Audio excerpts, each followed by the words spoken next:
Hey everyone, and welcome back to Game Talk Radio. I'm Gregg, and today, unfortunately, I'm all by myself. I'm not joined by my lovely fiance Jen. We did the podcast a little bit later this week because on Sunday we were celebrating Father's Day, and she's been just massively slammed at work. So I wanted to still do something for you guys, though, so still talk about a few things. So it's just gonna be me today. So it might be a little bit quicker than normal, and hopefully it's as entertaining. I really love having Jen here to bounce off of, so it really sucks when she's not here.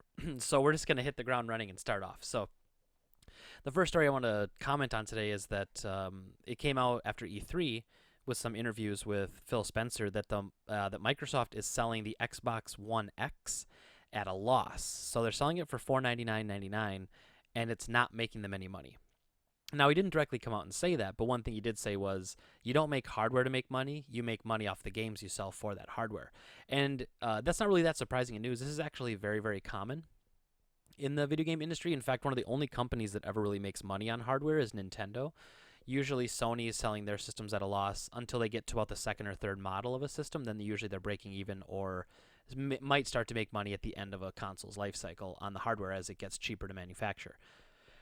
So it wasn't really that exciting in news, but it came out and it shows that they're at least a little committed to it, because if they wanted to, they could have probably sold it at $5.99 to maybe break even or to make some money on it. But they knew that that wouldn't work. So I guess at least Microsoft's thinking a little bit with that. I think most people would agree right now that the Xbox One X price of $499 isn't really appealing to a lot of people, which is surprising a little bit. Like, normally a better system you wouldn't have a problem paying for, but I think what people are nervous about is dropping $500 on a system and then in 3 years having the Xbox, I don't know, what are we going to call the next one? The Xbox 5? I don't know, whatever it'll be. Whatever stupid naming scheme they'll come up with. And then you've already bought this powered up system. You only had it for a couple years, never got to see it fully realized, and then they grow it into something else. But that's not really that big of a story. Like I said, a lot of people looked at that and said, "Oh, can you believe it? Microsoft selling this for loss." That's actually how it's always been. When I worked at GameStop, when you would see like your P&Ls, your profit and loss statements, and you'd see like your individual SKUs, you could see what we were paying for items compared to what we were selling them for. Oftentimes, a console, like say it was a PS2 that we were selling for $149. Oftentimes, we were buying them from Sony for $142.99. So an $8 profit on a $150 item is not very good margins. But GameStop and retailers understand the exact same business that the console makers do, is that you don't make money on that, you make money on the games. So if you can get millions of people having systems and you're selling millions of copies of games, you will make money on that. So that's kind of the idea of it. So that's not really anything new. That's just kind of how it's always been. But I thought it was interesting that it was the way Phil Spencer said it. You know, he didn't come out and say, "Oh, we're selling it at a loss," but he kind of came out and said, "Hey everyone, it's, you know, you don't make profit on systems. You're in the profit business to make money on the games." And so he just kind of said it without saying it, I guess, if you read between the lines. But, no big deal. Not really a story there. But a more interesting thing I thought was that the Hitman developer, which is IOI Interactive or something like that. IO Interactive, sorry. They were owned by Square Enix. They were actually Square Enix published all their stuff. They purchased them a while back, and all of a sudden we had heard that after the last version of the Hitman Season 1 came out, that IO was like in trouble and Square was looking to sell them or to close them. And obviously that's really bad news, especially since that game was probably their best game. Hitman, that was probably the best Hitman game they've ever made. So it's like they're finally, finding their stride, and of course you want to be successful.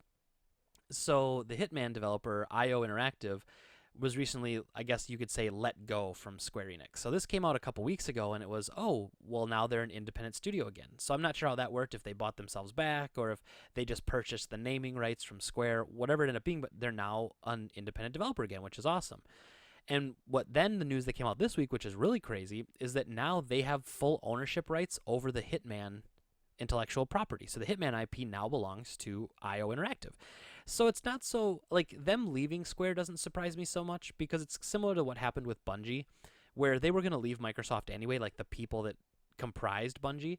So if they're going to leave anyway, a lot of times they'll just sell them the name to their studio, as opposed to trying to keep that name and not having any of the talented people still there.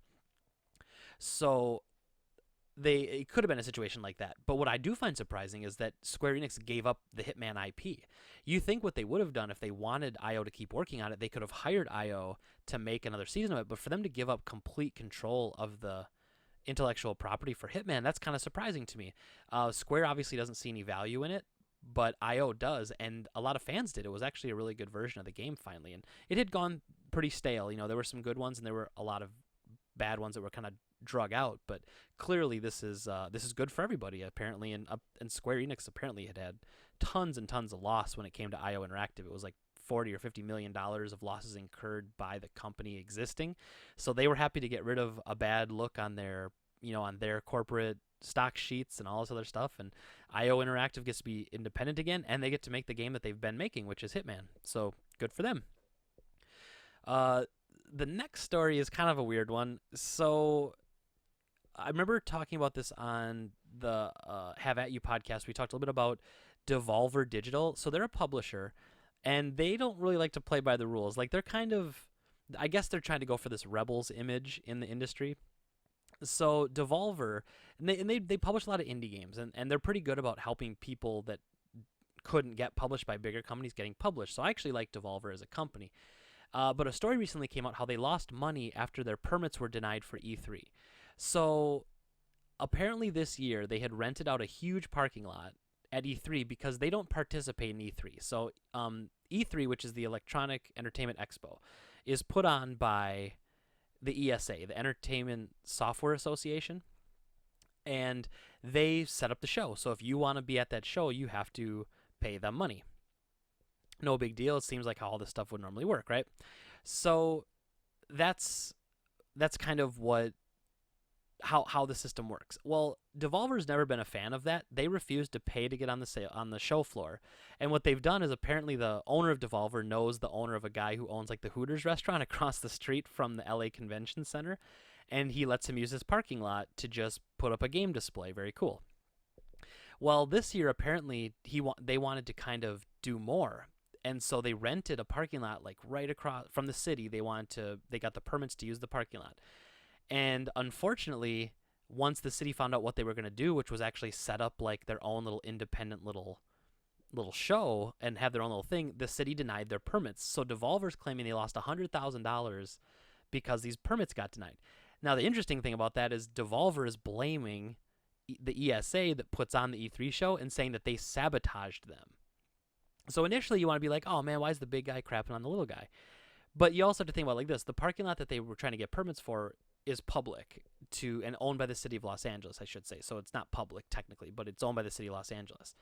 And so if you get permits to have to rent a parking lot or to use a parking lot, and then they find out you're doing something else with it, they can deny you those permits.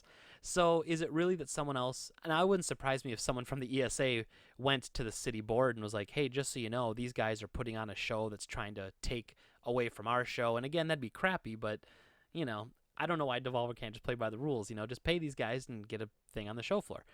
Now, what's also interesting about that is apparently 2 years ago, not this year, but the year before last, there was some drama with it because they were at their normal parking lot, Hooters parking lot spot, and all these semi-trucks were lined up at the parking lot where the ESA has some of the E3 trucks parked, and they were parked in such a way that these semis made like a huge wall that you could not see the Devolver, you couldn't see the Devolver area from the street and from E3. And of course, Devolver was really big on that, saying that they did this on purpose.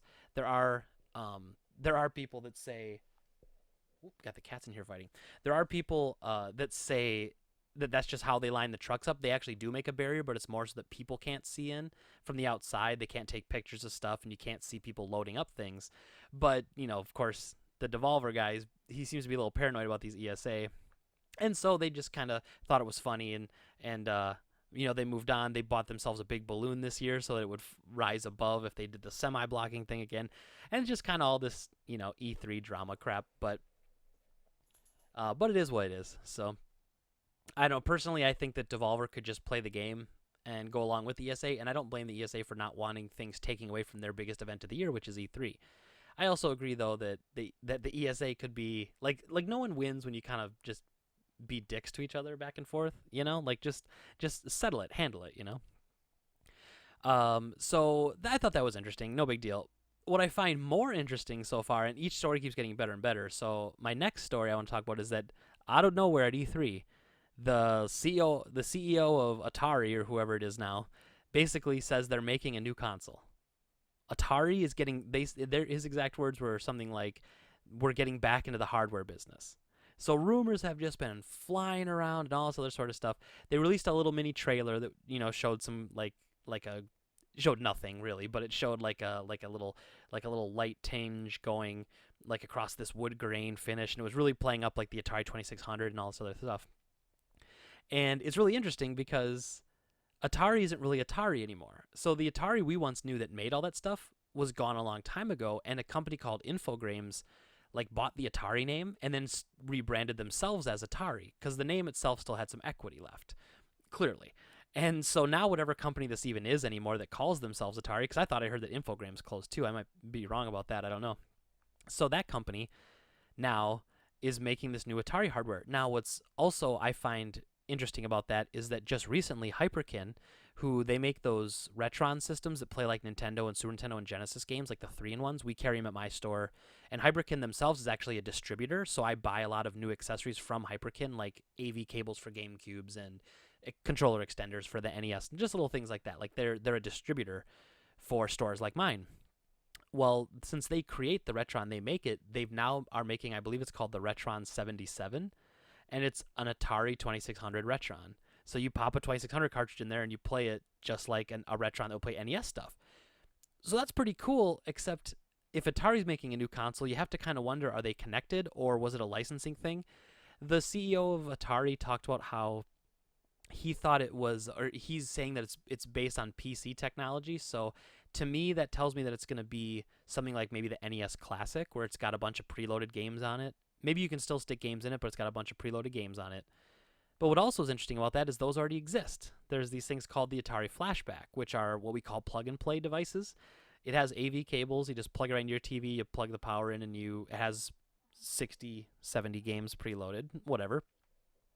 And so they've got something like that already. So is it like that? Or is it like the Retron 77 where you can be able to put your own carts in? Or is it something completely different? I would assume that they're not making a whole new console just for themselves, because that would be mental. Right now, with how stiff the competition is with Sony, Microsoft, and Nintendo, nobody wants to get into the hardware market again. Like, no one's stupid enough to go in there. Now, one thing I think would be cool is if they did maybe a portable Atari, like a little handheld with a screen that had the built-in games on it. You could take it with you. That's a cool idea as long as the price is right and it's a decent build quality. But that's my concern is a lot of these kind of, I don't know if you'd call them, like some people call them hack devices. I call them unofficial hardware devices. If these have already existed, are they just going to take that and put their name on it and put some marketing power behind it? Or are they just going to try to make something new and then get pushed out of the market again? I mean, it wouldn't make any sense. It would be company suicide to try to make a new console with your own games and your own ports. But if it's based off PC technology, like they're saying, that to me tells me it's going to be something like the NES Classic. And if they came out with something called like the Atari Classic and it was $60 and had like 100 games on it, even though that technically exists, if it was made by Atari and it was actually a little bit nicer quality than the flashbacks are, I could see it selling. Nostalgia, as always, is really hot right now, and people are digging the old games and stuff, so it is what it is. But I thought that was interesting. So out of nowhere, E3, and you're not expecting to hear Atari making a new console. But I also think they're pitching it in such a way, like Atari making a new console is making people think like, oh my god, like the Atari's coming back. But not really. Like it's gonna be something like the NES Classic or something like the Atari Flashback, where it's got preloaded ROMs and stuff on it. That's kind of what they mean by the PC technology side. So, it is what it is. Now, so getting to the main story I want to talk about, and as I could tell, I'm blowing through this podcast faster than I normally would because I don't have my lovely fiance Jen with me today. Like I said earlier, we were gone on Sunday for Father's Day. We were out of town, and then she's been working just a ton, so I wanted to just come in and do a quick one so you guys had something, because I like doing an episode every week still, and I wanted to maintain that. So this is going a little bit faster because she's not able to chime in. So it's just me rambling on about nothing for half the time as opposed to us both rambling on about nothing. But my main story I want to talk about today was Grand Theft Auto 5. So obviously an awesome game. It's been out for a while. But two stories have come up recently. One good and one bad. Unfortunately, the bad one came first. So a couple days, well, it might be a week ago already now, Um, Take-Two sent a cease and desist letter to one of the main modding, one of the main people that's doing like release software for modding. I don't use it, so I'm a little sketch on the details. But these guys basically created a mod that lets you put other things into your game. So you can put in like you could add different cars. You could like add the DeLorean, or you could add Knight Rider, or you could change all the pedestrians to Shrek, or whatever you want to do. This let you do that. But that it was very clear that this was a single player only thing. The modders were very clear on that. You cannot go on GTA Online with it. You can't add mods to online. You can't cheat with it. They were very clear about that. And Take-Two out of nowhere sends them a cease and desist letter saying you cannot make mods for this anymore. And the community just threw a huge fit, and I think honestly rightfully so. Part of the reason of certain games' success like Minecraft and others, and even Skyrim and Fallout, you could argue, is that there's a modding community. And people modding can keep, what do I want to say, like they can make a stale game kind of fresh again. You can want to play it and do some other things. Something like Grand Theft Auto, a lot of people buy the PC version because of its modding capabilities. Now, I'm starting to think that maybe the reason they're doing this is because they want to offer something like Bethesda's starting to do, where you can put mods on a console. But it's unfortunate that they're shutting down the PC version, which, I mean, mods on PC are just kind of a thing that have always existed. And you're kind of telling your fans that bought your game, like, hey, screw you, you can't do it. Now, it is their game, and they're allowed to tell people that they can't play it, that they can't do things like that. But the game's been out for a very long time, and they never had a problem with it before. They only used it to really stop cheating. So if you go on Steam and you look up the Steam reviews right now, it's something like 15,000 negative reviews have come through, changing the game from overwhelmingly positive to just mixed reviews over the course of like 2 weeks. It's really crazy how quickly the community can come together and like crap on something, and they're definitely doing it here. And I kind of feel bad because the game's still good, but when you piss off your fans, like there's going to be backlash, and unfortunately this is causing a lot of backlash. And I have to say, I think it was a mistake by Rockstar to do this. I think that part of the success of this game was based on modders. People liked playing it because of the modding you could do. And if the modders were responsible in saying you can only do it in single player, they weren't trying to get people to cheat online, they weren't offering free money for online, nothing like that was happening.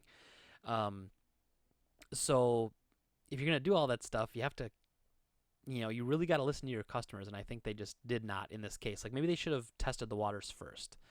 But who knows? Now, on the flip side of that, though, this just happened a couple days ago. I'm assuming they sent a cease and desist letter, but they probably just threatened to sue. But there's an online cheating tool that is like sold for Grand Theft Auto 5. People will buy it, and it lets you harass people online by being able to chase down players or giving you guns that are instant kill shots and aim bots and stuff like that. Well, so they shut them down, and my favorite part about this isn't just that they shut them down. They shut them down. They must have required them to issue an apology, because the company issued an apology saying that they're sorry for anyone that they've hurt, which I love it when like you feel like a bully just got bullied back. And then they also said that all profits made were going to be donated to charity. So Rockstar basically said, okay, you guys claim you've made $50,000 in sales. You have to donate $50,000 to charity. You have to apologize to us and to the fans, and then you have to cease all operations. And so they basically found this online cheating group, and they just shut them down. So again, very good. But unfortunately, that doesn't erase the issue with the single-player modding, because that really wasn't affecting anybody. That just affects your own game. And I know we've talked a little bit about it on here before, and Jen's probably going to be upset she missed this because she doesn't really get modding. She's not really doesn't understand why people would want to do it. But as somebody like me who just thinks it's super cool to play a game like Grand Theft Auto, but to be able to drive around different cars, or to have somebody make like a real car pack so you get to drive around real cars as opposed to, like the made up ones in the game. Like they'll actually put Camaros and Mustangs. And I understand that like from a legal standpoint, Rockstar can't allow that stuff to happen. But that's why if you do it as a modding system, you're just kind of not taking responsibility for it, right? So it's disappointing, but it is what it is. And so Rockstar did something really good this week, banned some online cheaters. But a couple weeks ago, they kind of crapped the bed and said, well, we don't like, for whatever reason, and maybe it was an exploit was found. Maybe through that single player, people were able to cheat online and we just hadn't discovered it yet. But none of that's ever been told. And the people who make the modding tools for single player, they claim that that's not possible. But, Rockstar's allowed to do whatever they want with your game, and it's just unfortunate that they're being so tough about the single player side of it.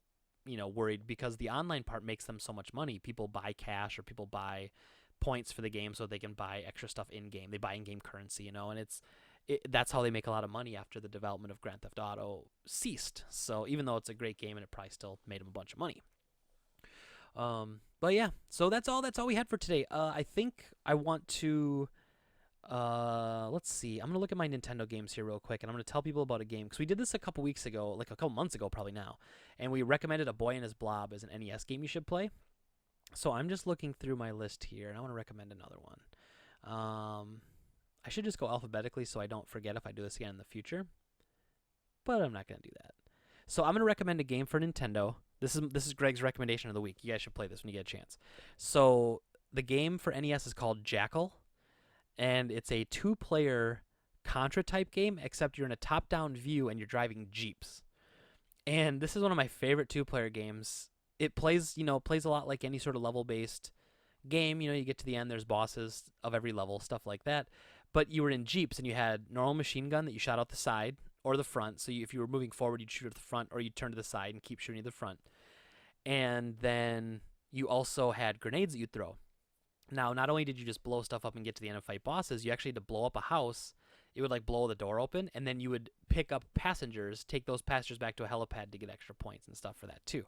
So it's a staple of the NES library when it comes to 2 players. It was made by Konami, and back then they really just could do no wrong.